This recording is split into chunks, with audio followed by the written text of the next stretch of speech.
Hola, ¿cómo estamos? Muy buenos días, buenas tardes o buenas noches, dependiendo del horario que nos estén viendo. Eh, Me llamo Cristian Vera, soy, eh, soy parte de este canal de Ciencias Bíblicas y como todos los viernes estamos tratando siempre de traerles un tema nuevo, un tema interesante, un tema que incluso pues les ayude a crecer en el conocimiento en cuanto a las escrituras, sobre todo el Nuevo Testamento, que es donde nos hemos enfocado mucho, ¿no? Y bueno, antes de continuar con el video, pues yo les quiero invitar a los que estén viendo este video y que no se han suscrito, que se suscriban. Y si este contenido al final les parece interesante, la información que se va a dar, que le den me gusta y si tienen alguna duda, también pueden dejarnos sus comentarios. Eh, Algo que sí debemos aclarar es que lo que tratamos de dar, lo que tratamos de exponer en este canal, son temas de ciencias bíblicas, temas de corte académico, donde donde usted pueda conocer las escrituras desde ese punto de vista, ¿no? Desde un contexto académico. Nosotros no pertenecemos a ninguna línea de academia, pero tratamos de hacer este trabajo bajo esos lineamientos y tratar de darle una información lo menos apegada a algún tinte religioso, ¿no? Entonces, bien, el tema que vamos hoy día a exponer, que les voy a presentar, es uno de los temas que muy pocas personas saben, ¿no? Es acerca del proceso que tuvo las escrituras del Nuevo Testamento, que es del que voy a hablar hoy, el proceso que tuvo para ya en algún punto estar en lo que se conoce como un canon, ya las escrituras que se eligieron para que esté dentro de un canon y que luego de ese proceso, en esta actualidad ya podamos tener las escrituras como hoy en día las conocemos, ¿no? Los libros, por ejemplo, el Nuevo Testamento, que es lo que vamos a hablar, los cuatro evangelios, y de ahí vienen las cartas apostólicas y sobre todo las cartas de Pablo. Todo eso antes de que la Biblia esté como ya hoy día nosotros lo conocemos, tuvo que tener un proceso. Y eso es lo que vamos a hablar hoy. Yo voy a hacer la presentación de este tema y aquí estamos, ¿no?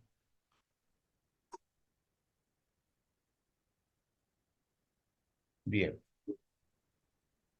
Entonces, este es el tema, proceso hacia el canon del Nuevo Testamento, y vamos a hacer un análisis histórico. Todo lo que vamos a estar exponiendo son historias, todo lo que aconteció. Vamos a ver también algunas evidencias patrísticas, comentarios patrísticos sobre este tema, ¿no? Del Nuevo Testamento, y vamos a conocer históricamente cómo se da todo este proceso. Entonces, vamos a dar inicio. Vamos a hablar de este desarrollo. Los primeros en utilizar o en usar los términos Nuevo Testamento, perdón, y Antiguo Testamento para hacer referencia o distinción a las escrituras hebreas y a los escritos de los evangelios y las epístolas son Ireneo de León del siglo II y Tertuliano del siglo III. Algo que no debemos tampoco pasar por alto, algo que no debemos pasar por alto es que antes que Ireneo y antes que Tertuliano, este término ya había sido utilizado también por Marción.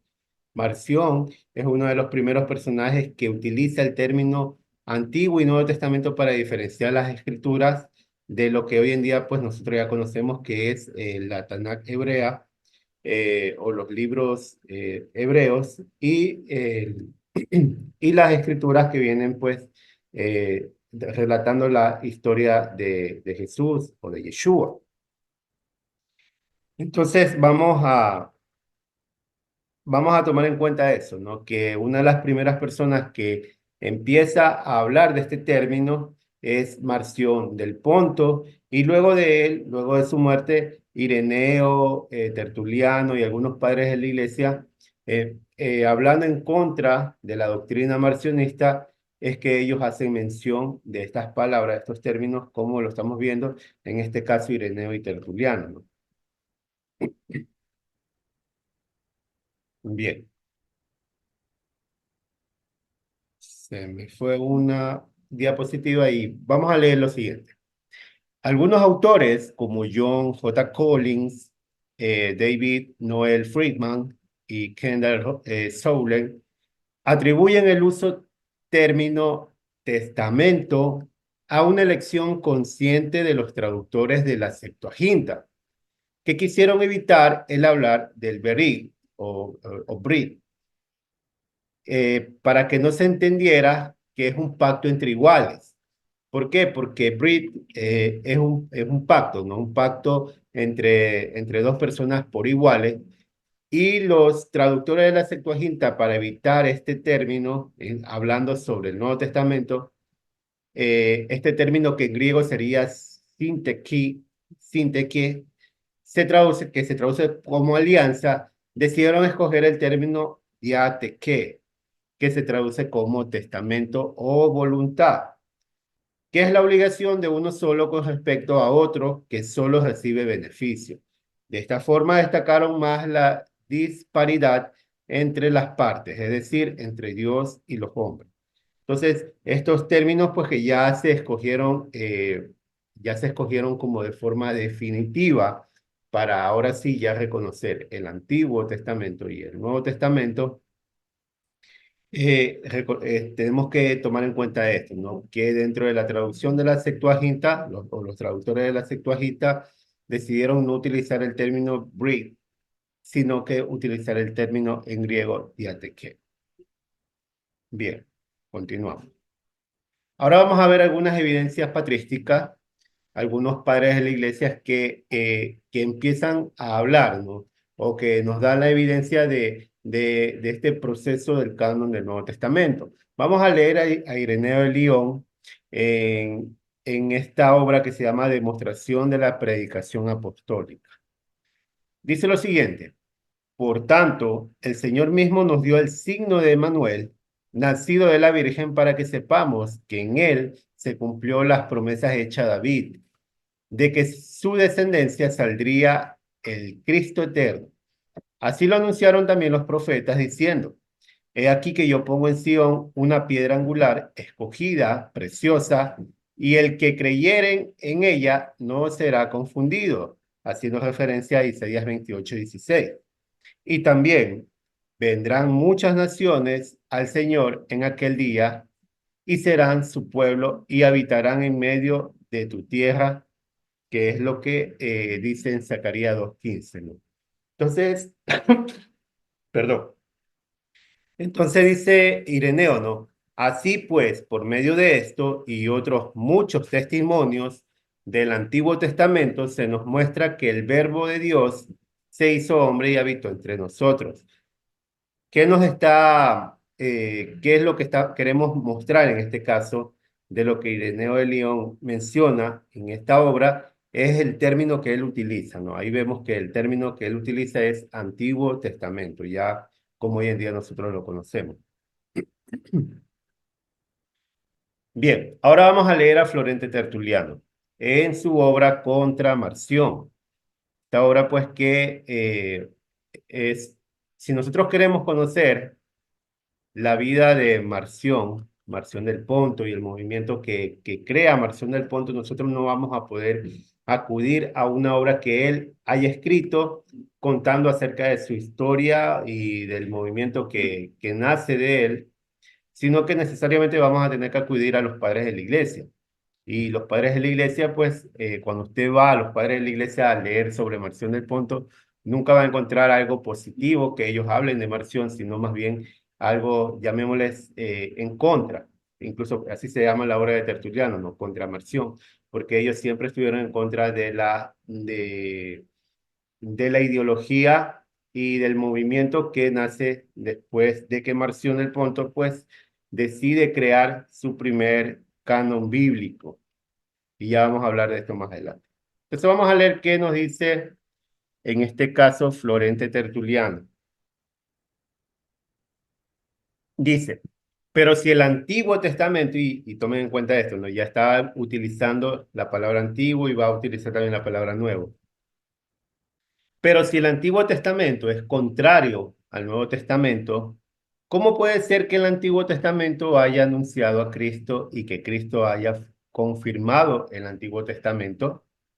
Así pues, no hay dos dioses distintos, que era la doctrina de Marción, ¿no?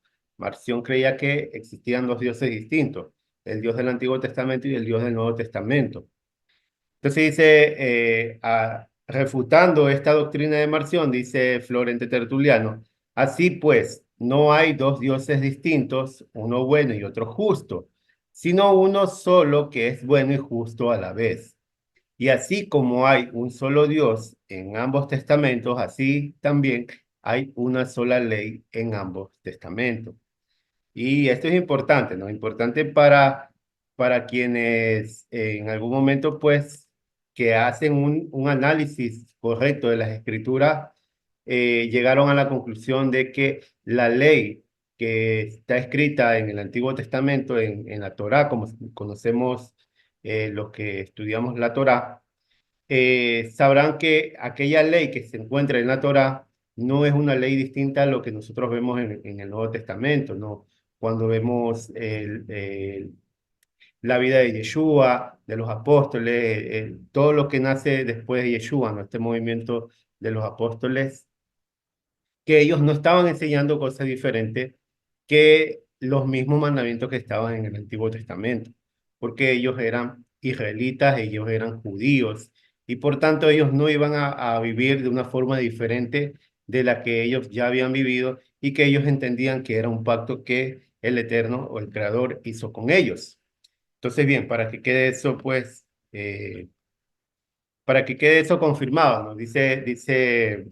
Dice Tertuliano, no existe una ley diferente. Perdón, se me fue. Dice Tertuliano, así también hay una sola ley en ambos testamentos. No es que el Nuevo Testamento vino a confirmar una ley diferente. Bien, vamos a continuar hablando del desarrollo de este proceso que se da para hacer el canon del Nuevo Testamento. En el periodo de 100 años, que se extiende aproximadamente desde el año 50 al año 150, una serie de documentos comenzó a circular entre las congregaciones, incluyendo epístolas, evangelios, memorias, apocalipsis, homilias y colecciones de enseñanza.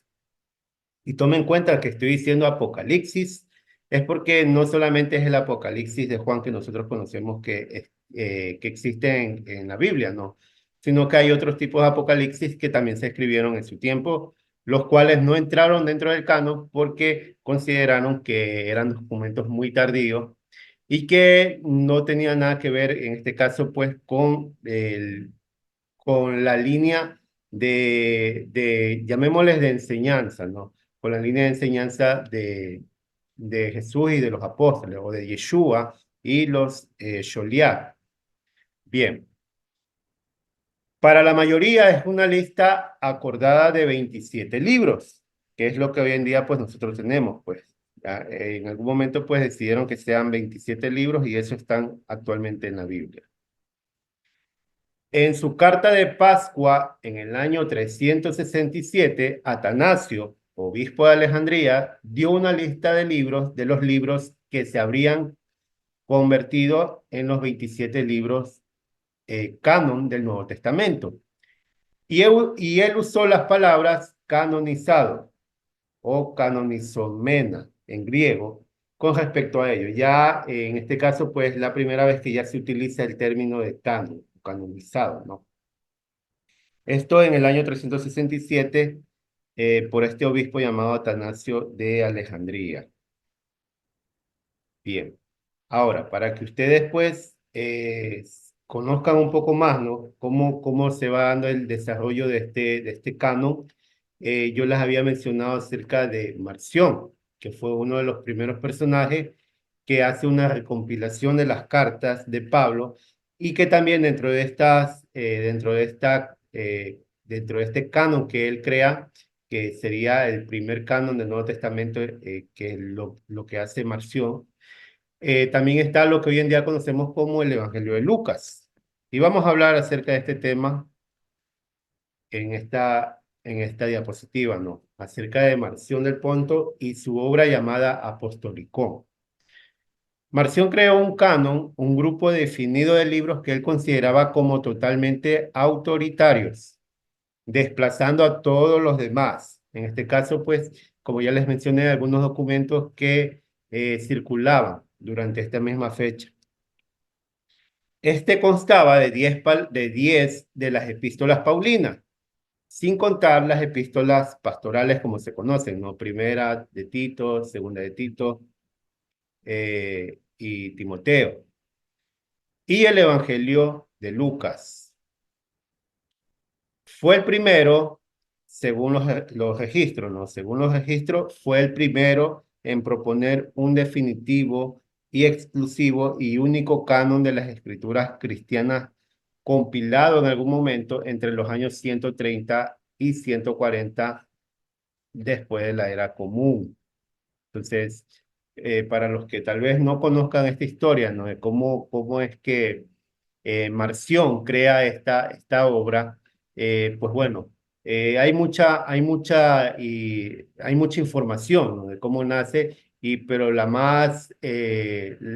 que tiene la tradición más conocida es que él lleva a proponer esta obra de compilación de las cartas de Pablo y del Evangelio de Lucas a los obispos de Roma, pero ellos no le aceptaron esta propuesta, no le aceptaron hacer esta labor porque él proponía no tomar en cuenta ya, no tener nada que ver con lo que hoy en día nosotros conocemos como el Antiguo Testamento, la Tanakh hebrea, sino que ellos tener sus propias escrituras. Entonces, eso era lo que estaba proponiendo Marción, no tener nada que ver con el pueblo de Israel, sino, en este caso, tener sus propias escrituras y crear un movimiento nuevo, que en ese tiempo todavía no existía.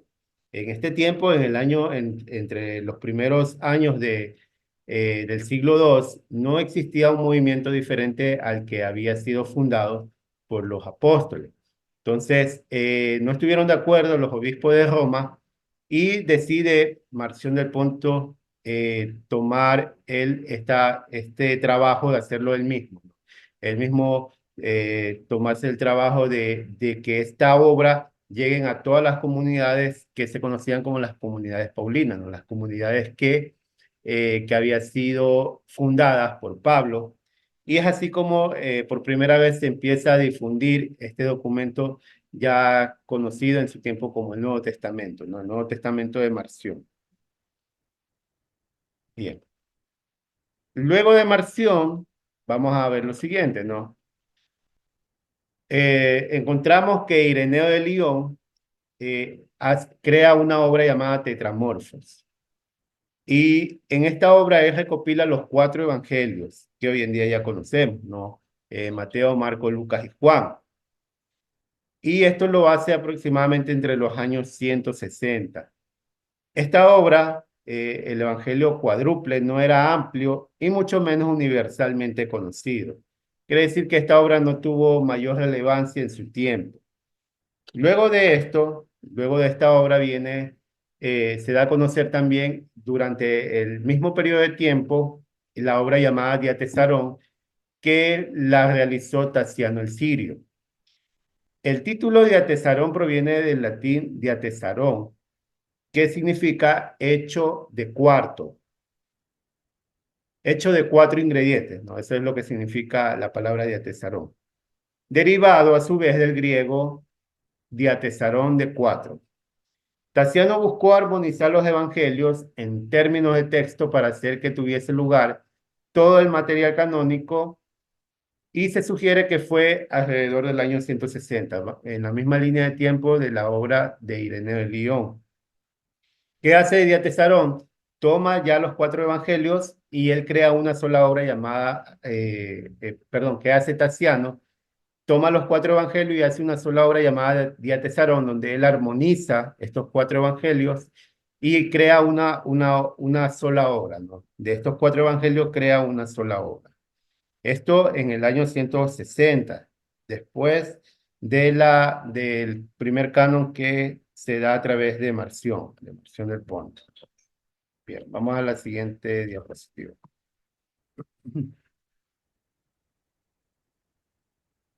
Luego de esto también conocemos un canon alrededor del año 170, 180 que se llama el canon de Muratori o el canon muratoriano.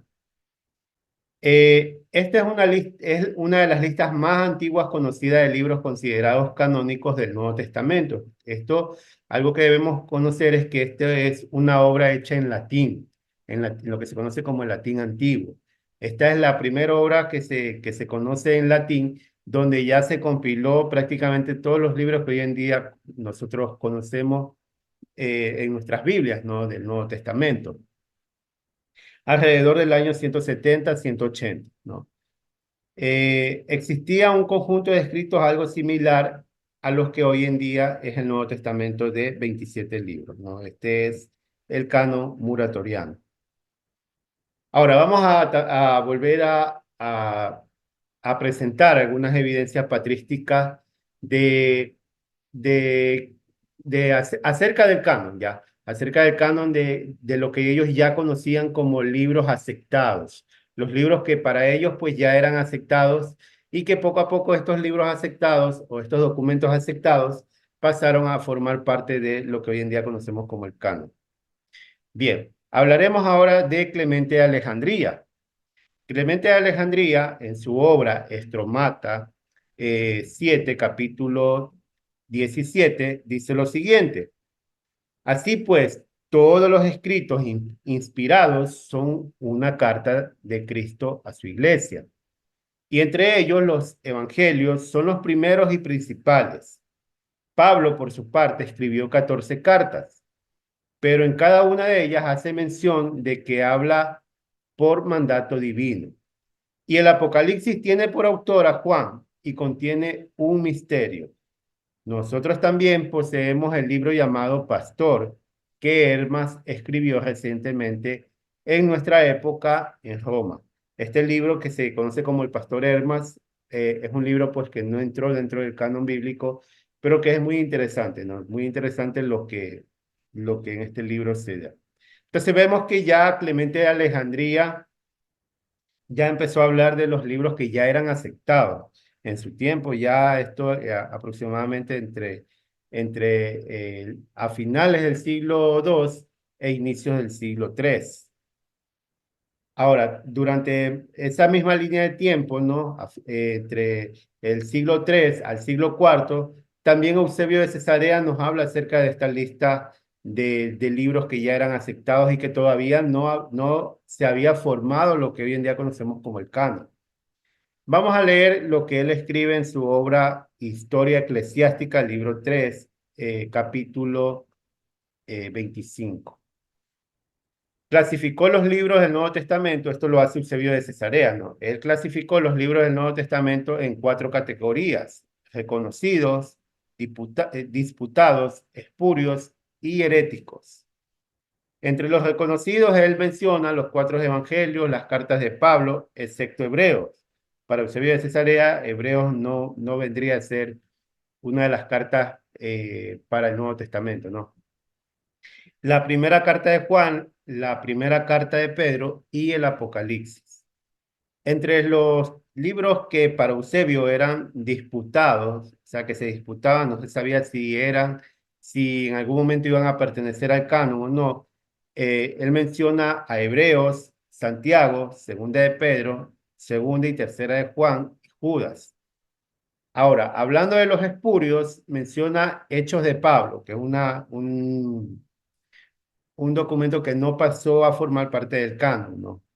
Hechos de Pablo, la epístola a los alejandrinos, el Apocalipsis de Pedro y la epístola de Bernabé. y la lista de heréticos, de los documentos heréticos, que obviamente pues ya se consideraban que no tenían nada que ver con los documentos que ellos consideraban que eran ya reconocidos. Podemos mencionar evangelios apócrifos como el de Tomás, el de Pedro y el de Matías. Esto según la evidencia que nos muestra Eusebio de Cesarea. Bien, ahora vamos a hablar de Atanasio de Alejandría. Esto también entre finales del siglo III y el siglo IV. En su carta festal, párrafo 39 de la carta número 39, él nos dice lo siguiente. Así pues, el Antiguo Testamento no hay 22 libros y del Nuevo Testamento, voy a volver a leer. Así pues, del Antiguo Testamento hay 22 libros y del Nuevo Testamento 4 evangelios, según Mateo, uno según Marcos, uno según Lucas, uno según Juan. Otro, los Hechos de los Apóstoles es un solo libro. La epístola de Pablo en número de 14. A los romanos, corintios, efesios, tesalonicenses, gálatas, filipenses, colosenses, Timoteo, Tito, Filemón, hebreos. Ya aquí Atanasio de Alejandría pues empieza a presentar hebreos como una carta auténtica de Pablo, ¿no? Entonces menciona todas las cartas de Pablo en este momento, ¿no? Dice, y además las epístolas de Santiago, la primera y segunda epístola de Pedro, dos de las tres epístolas de Juan y la epístola de Judas y también el Apocalipsis de Juan. Esto, vuelvo y les repito, ya en el siglo IV, ya Atanasio de Alejandría ya da una lista ya como definitiva. Una lista definitiva que ya de aquí en adelante pues pasaría a debatirse dentro de lo que se conocen como los concilios. Y a ese tema es el que vamos en este momento, ¿no? Algo que no debemos tampoco pasar por alto es lo que se conocen como los códices, ¿no? Ya en algún momento, cuando hablamos dentro de este canal de los evangelios, la canonización de los evangelios, hablamos acerca de qué es un códice, ¿no? Como ustedes pueden ver ahí, es como una Biblia, como actualmente hoy en día las conocemos, como un libro y vamos a hablar específicamente de estos códices, ¿no? El Códice Vaticano, el Códice Sinaítico y el Códice Alejandrino, que según la datación que se le da, estos son del siglo IV, en este caso el Vaticano y el Sinaítico, y el Códice Alejandrino del siglo V. Y vamos a hablar del Códice Vaticano. Dice, una Biblia manuscrita que contiene muchos de los libros actualmente comprendidos en el canon. El Códice Sinaítico incluye todos los libros del canon moderno y agrega la Epístola de Bernabé y el Pastor Hermas. Esto en el siglo IV, ¿no? Dentro del Códice Sinaítico sí se encuentra la Epístola de Bernabé y el Pastor Hermas.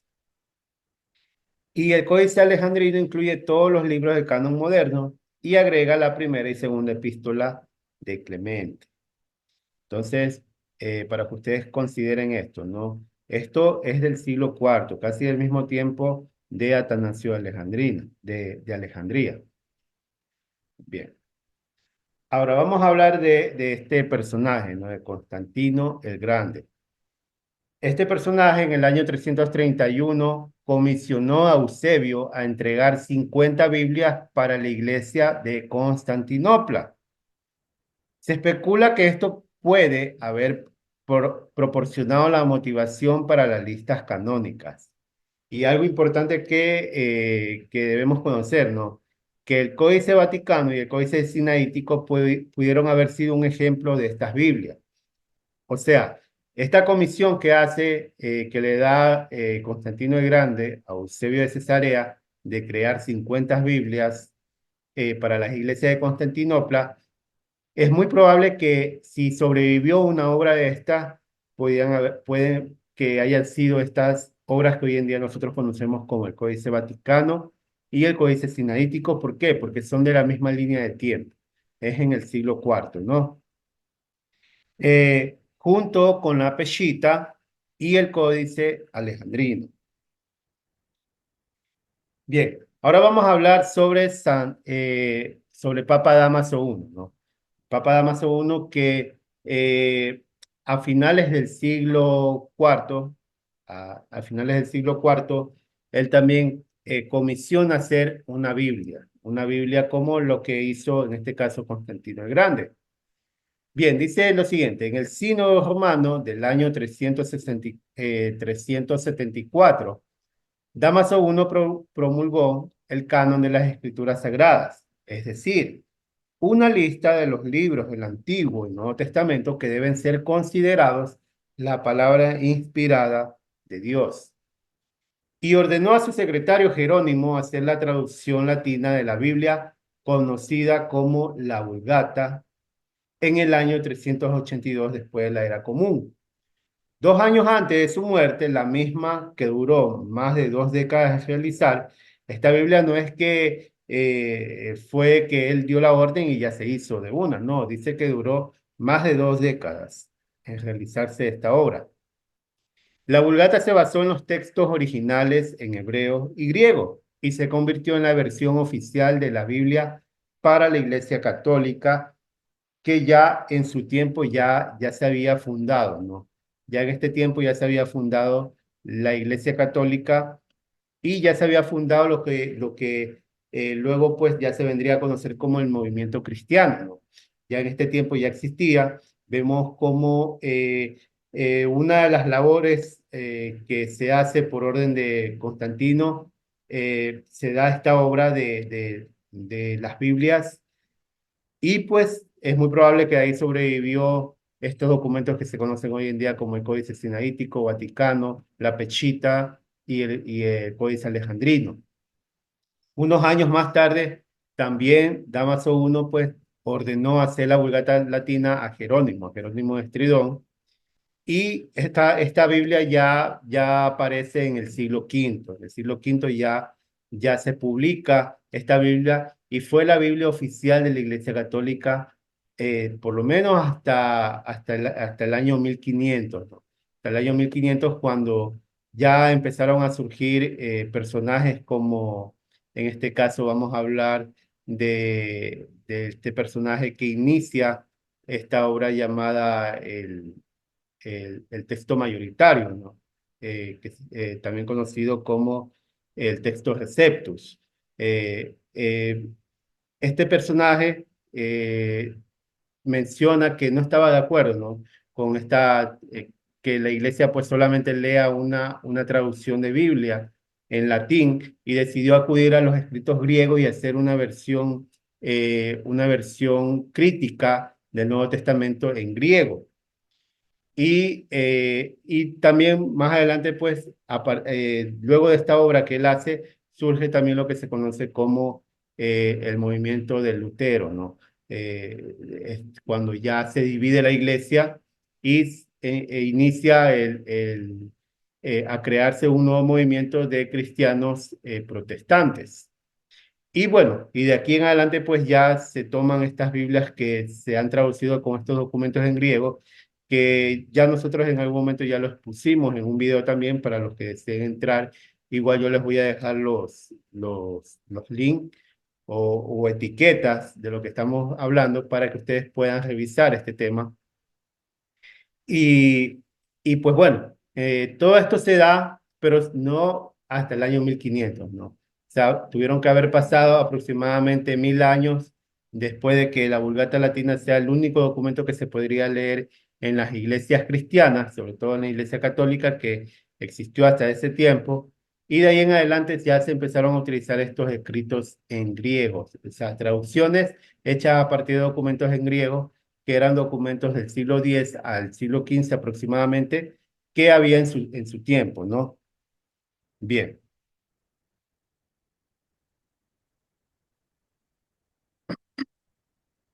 ahora vamos a hablar sobre los concilios.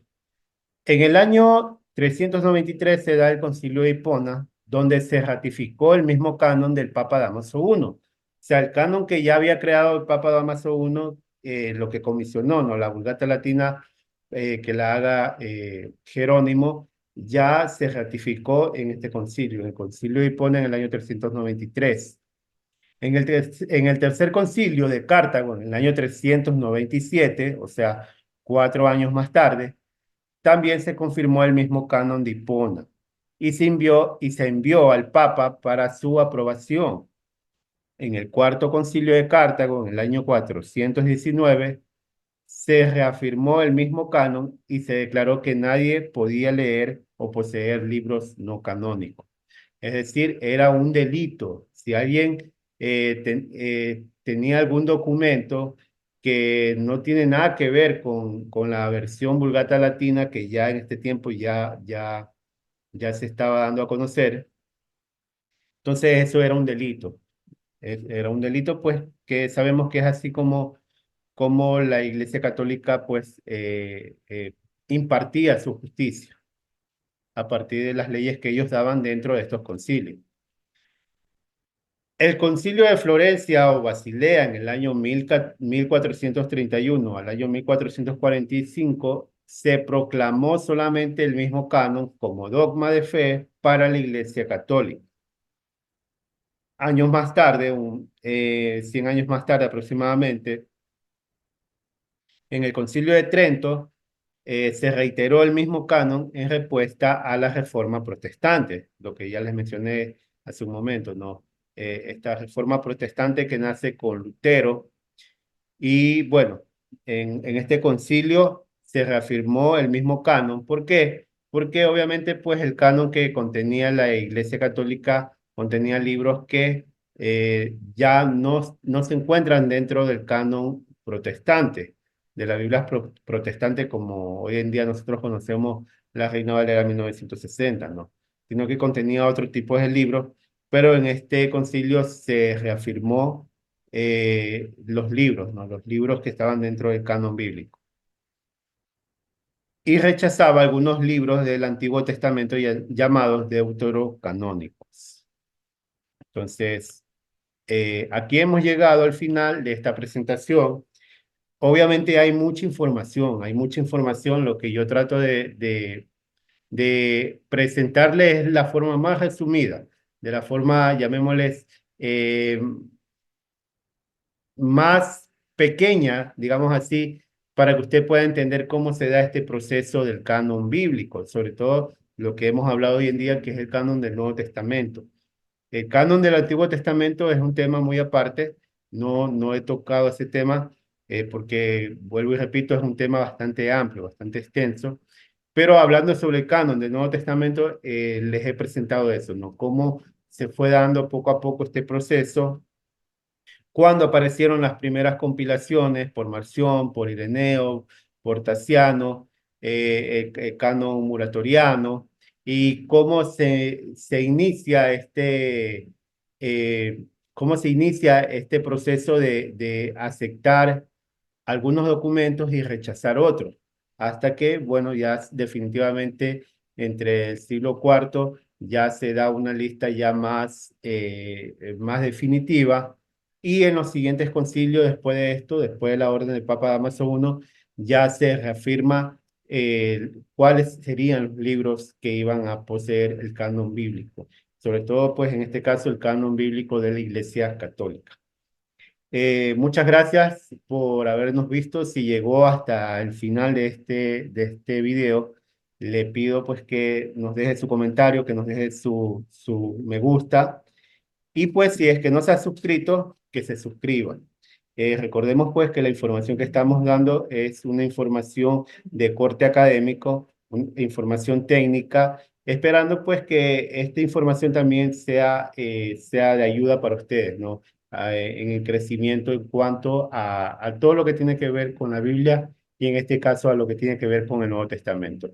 Espero poder presentar un nuevo tema más adelante y pues bueno, les agradezco mucho por siempre estar pendiente a los videos que estamos subiendo los días viernes, los días martes. Y pues agradecerles por estar siempre pendiente a cada episodio que estamos subiendo, a cada video que estamos presentando. Muchas gracias y nos vemos en una próxima entrega.